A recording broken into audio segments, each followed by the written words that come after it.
Hello दोस्तों, स्वागत है आपका अपने एक और यूट्यूब चैनल में। लाए हैं आपको फिर से एक नई वीडियो जिसमें आपको बताएंगे हम SIR फॉर्म जो चल रहे हैं दोस्तों। SIR फॉर्म में यानी गणना प्रपत्र को वो महिलाएं किस तरह से भरेंगी जिनकी अभी अभी शादी हुई है, 10-15 साल शादी को हुए हैं, यानी कि जिनका 2003 की लिस्ट में नाम नहीं था, वो इस SIR फॉर्म को किस तरह से भरेंगी आपको इस वीडियो में बताएंगे। ठीक है दोस्तों। तो दोस्तों, ये एक SIR का फॉर्म है। आपको बेसिक चीज़ें पता ही, लेकिन फिर भी आपको बता दे रहा हूँ मैं। सबसे पहले जन्म तिथि है, जन्म तिथि पड़ेगी। आधार कार्ड संख्या है तो डाल दीजिए, क्योंकि वैकल्पिक है, कोई ज़रूरी भी नहीं डालनी।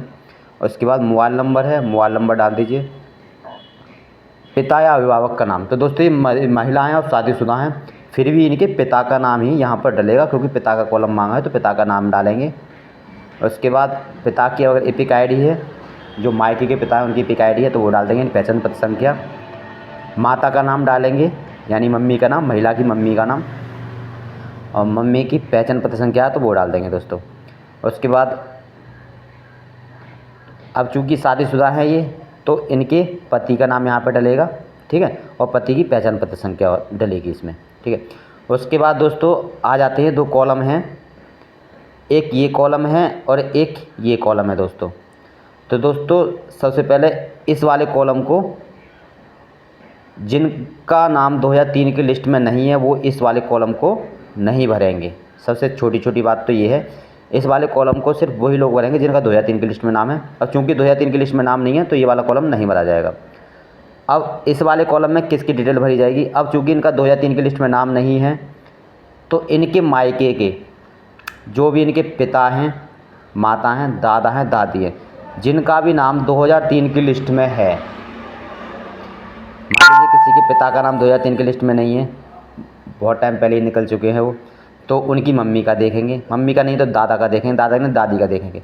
मतलब किसी एक का नाम इनके मायके के किसी एक सदस्य का, दादा चाचा चाची जो भी हैं उनका नाम 2003 की लिस्ट में होना चाहिए, तो उनका नाम यहाँ पर डालेंगे। सबसे पहले उनकी एपिक संख्या हो 2003 के हिसाब से तो वो डालेंगे, ठीक है। उसके बाद संबंधी का नाम, तो इनके अगर आप यहाँ पे पिता लिखा है तो पिता के पिता का नाम क्या था, माँ का नाम लिखा है तो माँ के पति का नाम क्या था, दादा का लिखा दादा के पिता का नाम क्या था, दादी लिखा तो दादी के पति का नाम क्या था, ठीक है। यहाँ पर संबंधी का नाम माफ़ कीजिए, ये संबंधी का नाम, हाँ, नाम लिखेंगे, ठीक है। अब इस वाले कॉलम में क्या डालना है? अब अगर पिता की डिटेल दे रहे हैं तो पिता की लिखेंगे, मम्मी की डिटेल दे रहे हैं तो मम्मी लिखेंगे संबंध में, दादा की डिटेल लिख रहे हैं तो दादा लिखेंगे, दादी की लिख रहे हैं तो दादी लिखेंगे, ठीक है। ये संबंध का हो गया कि आप किसकी डिटेल आप दे रहे हैं, ठीक है। उसके बाद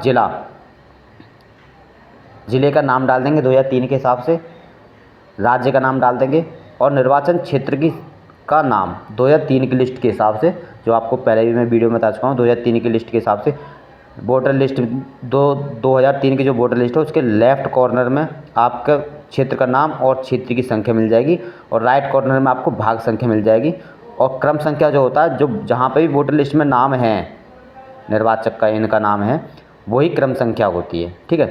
तो ये एक छोटा सा फॉर्म है, बहुत ही सिंपल है, बस इतना से याद रखना है कि जिनका 2003 की लिस्ट में नाम नहीं है उनके पिता की डिटेल यहाँ पर डलेगी, पिता माता की डिटेल, ठीक है, और जिनका 2003 की लिस्ट में नाम है उनकी स्वयं की डिटेल यहाँ पर पड़ेगी, ठीक है। यहाँ पर साइन कर देंगे और यहाँ पर फ़ोटो लगा देंगे। दोस्तों अगर वीडियो अच्छी लगी हो तो लाइक कर दीजिए, चैनल को सब्सक्राइब कर दीजिए।